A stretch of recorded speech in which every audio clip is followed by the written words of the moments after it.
Os condes de Aquino, que floresceram no reino de Nápoles nos últimos 10 séculos, derivam sua linhagem de um certo príncipe lombardo.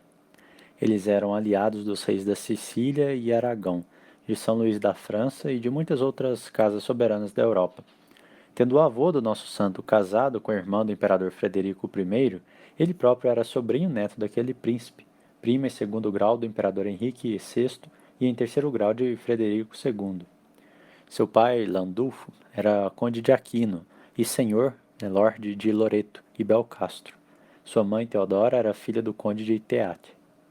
O santo nasceu no final do ano de 1226, segundo a maioria dos autores. Santo Agostinho observa que a mais tenra idade está sujeita a várias paixões, como impaciência, cólera, ciúme, rancor e outras semelhantes, que aparecem nas crianças. Tal coisa, porém, não foi vista em Tomás. A serenidade de seu semblante, a constante regularidade de seu temperamento, sua modéstia e doçura foram marcas sensatas de que Deus o regulou com suas primeiras graças. O conde de Aquino conduziu a abadia de Monte Cassino, quando ele tinha apenas 5 anos, para ser instruído por aqueles bons monges nos primeiros princípios da religião e do saber. E seus tutores logo viram com alegria a rapidez de seu progresso, seus grandes talentos e suas felizes disposições para a virtude. Ele tinha apenas 10 anos de idade, quando o abade disse isso ao pai, que era hora de mandá-lo para alguma universidade. O conde, antes de enviá-lo a Nápoles, levou-o por alguns meses para ver sua mãe em sua sede, em Loreto, o lugar que, por volta do final daquele século, ficará famoso pela devoção a Nossa Senhora por causa da casa de Loreto. Tomás era a admiração de toda a família. Em meio a tanta companhia e tantos servos, ele parecia sempre tão recolhido e ocupado com Deus, como se fosse num mosteiro. Ele falava pouco e sempre com algum propósito, e empregava todo o seu tempo em oração ou exercícios sérios e proveitosos. Seu grande prazer parecia ser interceder e distribuir as fartas esmolas de seus pais entre os pobres do portão, a quem ele estudava com uma centena de engenhosos artifícios como socorrê-los. Ele se privou de seus próprios alimentos para esse propósito, que, quando seu pai descobriu, deu-lhe licença para distribuir as coisas como queria, liberdade de que fez bom uso durante o pouco tempo que ficou lá. A condessa, apreensiva com os perigos a que a inocência de seu filho poderia estar exposta em uma academia, desejou que ele realizasse seus estudos com um preceptor particular, sob seus próprios olhos. Mas o pai, conhecendo as grandes vantagens da emulação e da comunicação mútua nos estudos, decidiu enviá-lo a Nápoles, onde o imperador Frederico II, exasperado contra Bolonha, havia recentemente, em 1224, erigido uma universidade, proibindo os estudantes de acorrer para qualquer outra na Itália. Isso imediatamente atraiu para lá um grande número de estudantes, e com eles desordem e licenciosidade, como a descrita por Santo Agostinho nas grandes escolas de Cartago.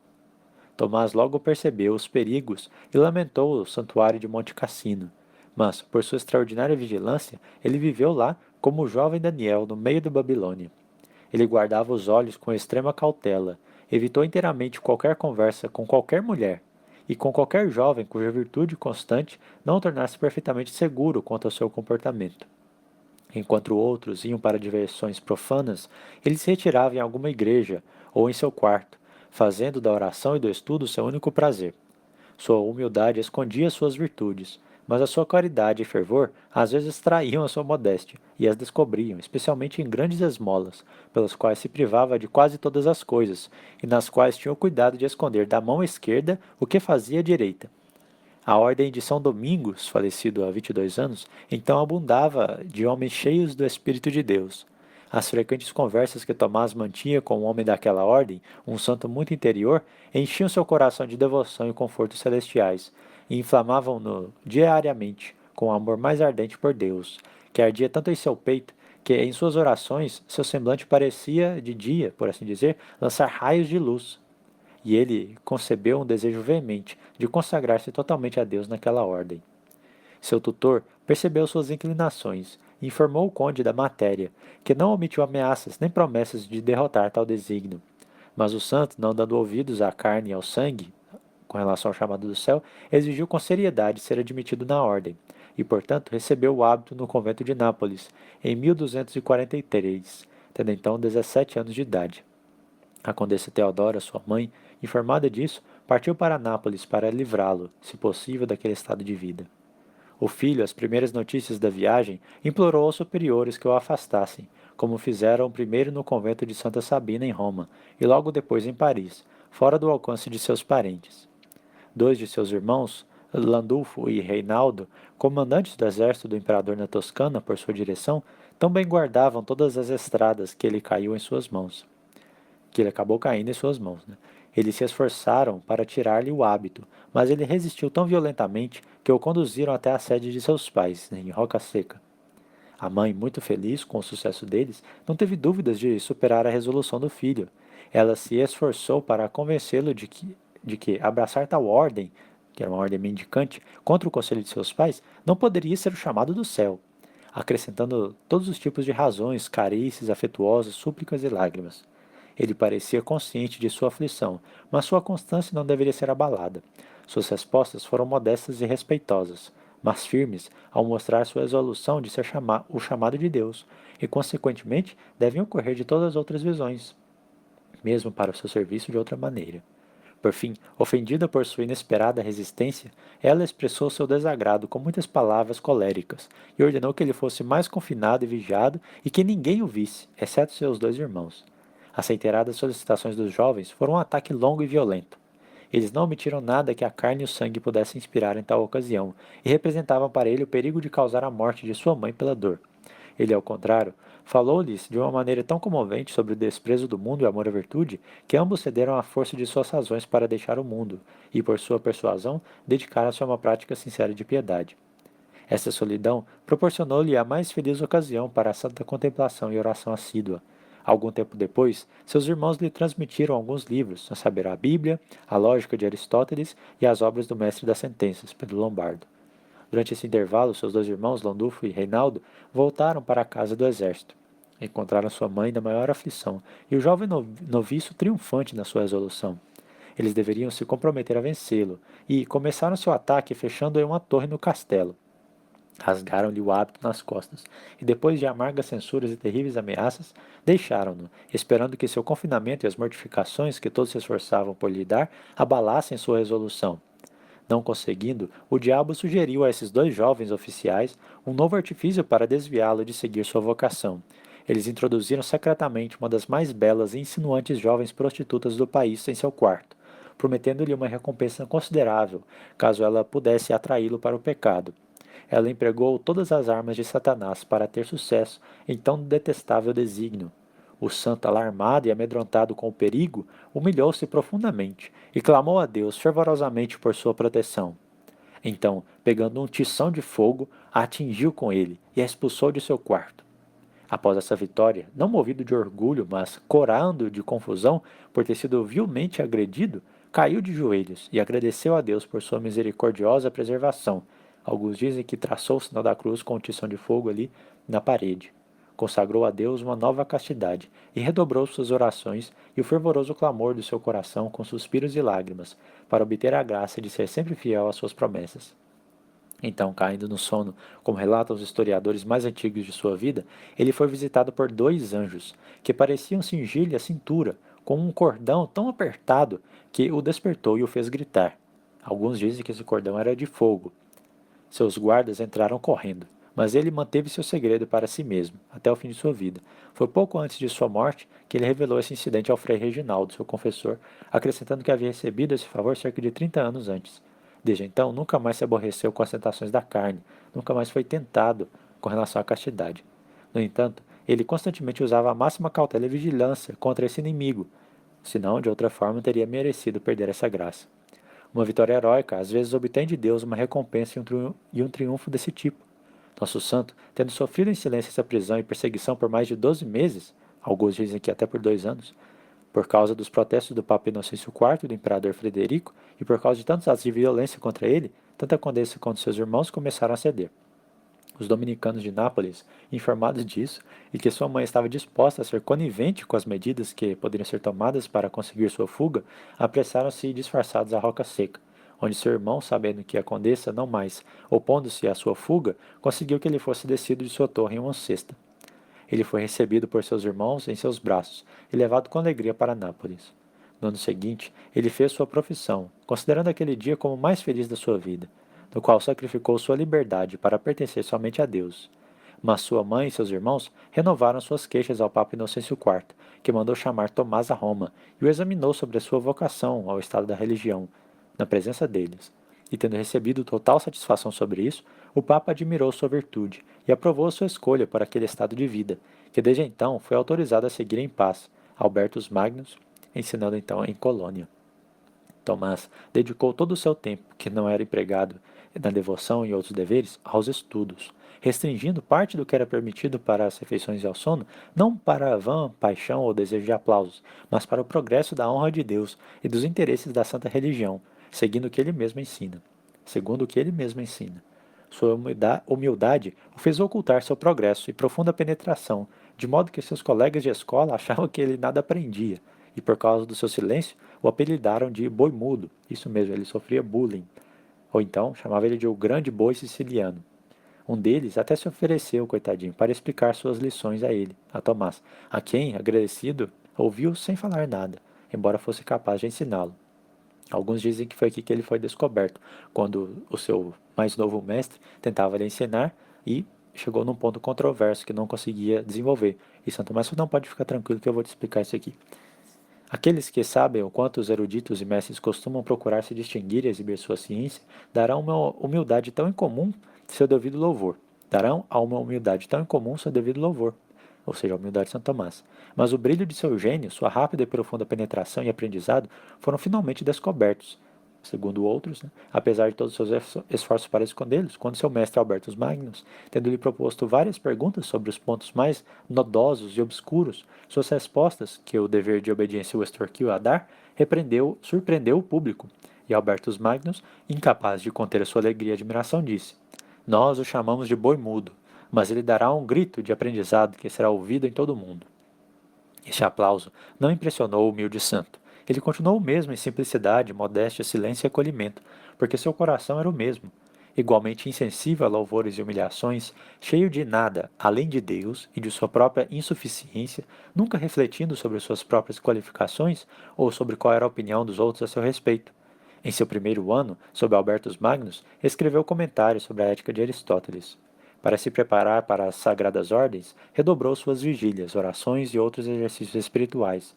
Sua devoção ao Santíssimo Sacramento era extraordinária. Passava várias horas do dia e parte da noite diante do altar, humilhando-se em atos de profunda adoração e derretendo-se de amor na contemplação da imensa caridade daquele homem-deus, a quem ali adorava. Ao rezar durante a missa, ele parecia estar em êxtase e muitas vezes se dissolvia em lágrimas. Um brilho frequentemente aparecia em seus olhos e semblante, que mostrava o ardor com que seu coração queimava dentro dele. Sua devoção era mais frequente durante os preciosos momentos, após ter recebido os sagrados mistérios, e depois de rezar a missa, costumava servir em outra como acólito, ou pelo menos a assistia. Esse fogo e zelo também apareceram em seus sermões em Colônia, Paris, Roma e outras cidades da Itália. Ele foi ouvido em toda parte, como um anjo. Até os judeus corriam por vontade própria para ouvi-lo, e muitos deles se converteram. Seu zelo o tornou solícito, em primeiro lugar, pela salvação de seus parentes. Seu exemplo e exortações os induziram a uma prática heróica de piedade. Sua irmã mais velha consagrou-se a Deus em Santa Maria de Capua e morreu abadesa daquele mosteiro. A mais nova, Teodora, casou-se com o conde de Marsico e viveu e morreu em grande virtude, assim como a sua mãe.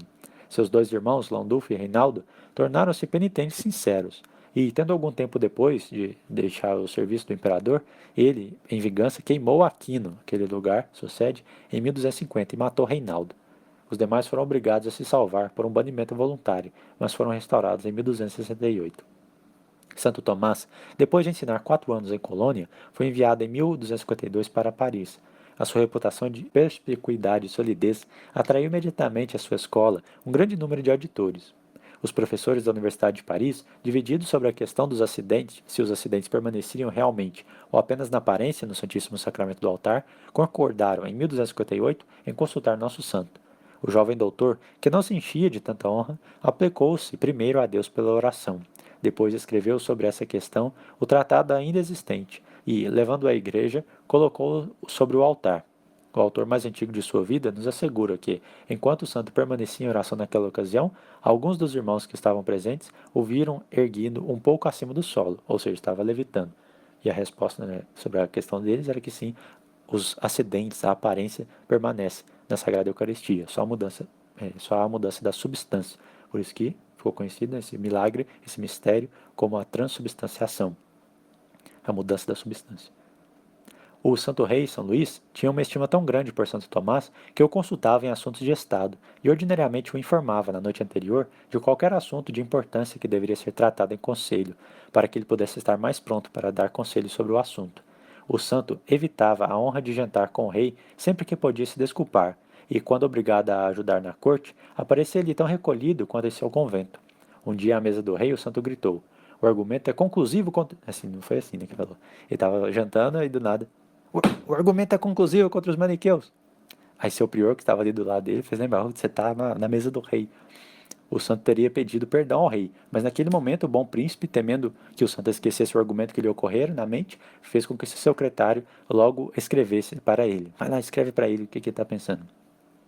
Em 1261, Urbano IV chamou Santo Tomás para Roma, e por sua ordem o general nomeou para ensinar lá. Sua santidade o pressionava com grande insistência a aceitar alguma dignidade eclesiástica, ou seja, bispo, mas ele sabia como é mais seguro recusar do que aceitar um bispado. O Papa, no entanto, obrigou-o sempre a atender sua pessoa. Assim aconteceu que o santo ensinou e pregou em todas as cidades onde esse Papa já residiu, como em Roma, Viterbo, Orvieto, Fondi e Perugia. Também ensinou em Bolonha, Nápoles, etc. Foi nessa época também que aconteceu o milagre eucarístico de Orvieto, bem perto de Roma.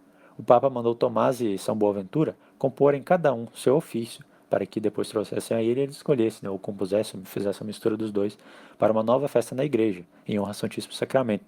Santo Tomás foi logo rezar naquela catedral e compôs todos os textos que hoje temos para a festa de Corpus Christi, dentre eles Adoro te devote, Pangelingua gloriose e Verbum supernum. Dizem também que quando os dois estavam lendo, primeiro por obediência, Santo Tomás, São Boaventura chorava ali, né, pelas emoções que lhe traziam aqueles textos e rasgou o seu texto, jogou fora.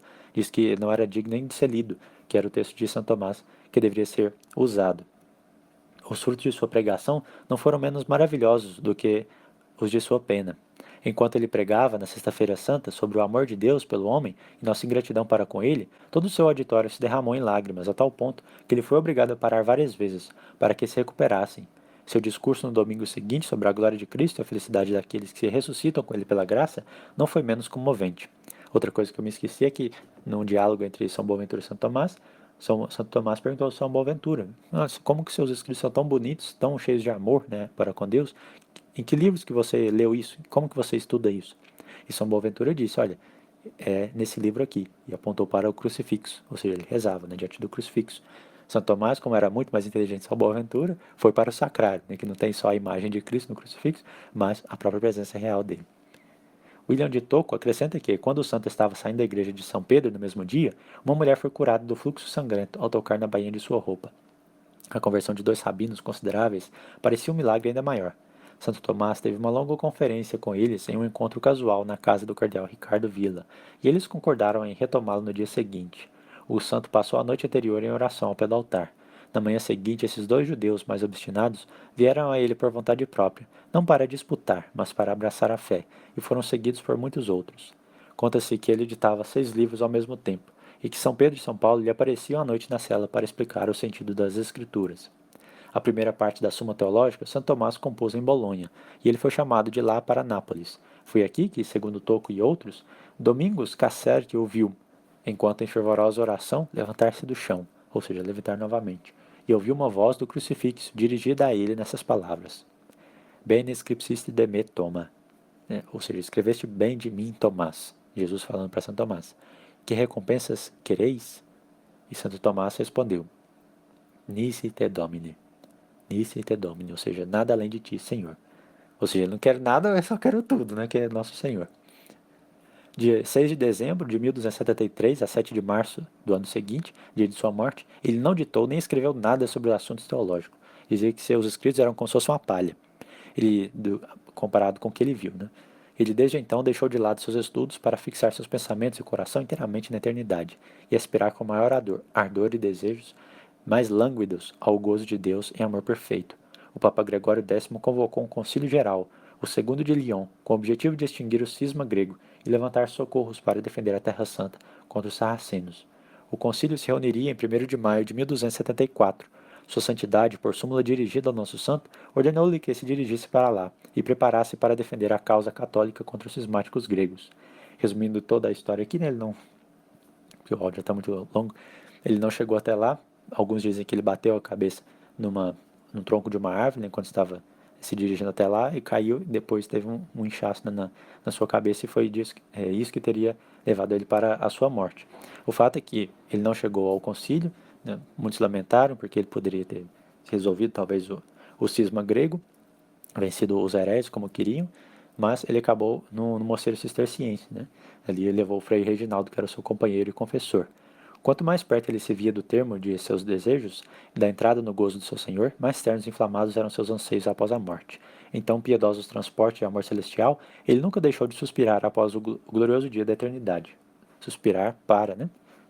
Para receber esse dia. Os monges imploraram que ele ditasse uma exposição do livro dos Cânticos, a imitação de São Bernardo. Ele respondeu: "Dê-me o espírito de São Bernardo e eu obedecerei." Mas, finalmente, para renunciar perfeitamente à sua própria vontade, ele ditou a exposição daquele mais misterioso de todos os livros divinos. Não é o que a sua erudição poderia ter sugerido, mas o que o amor o inspirou em seus últimos momentos, quando sua alma, pura, se apressava em quebrar as correntes da mortalidade e se afogar no oceano da imensidão de Deus e nas delícias da eternidade.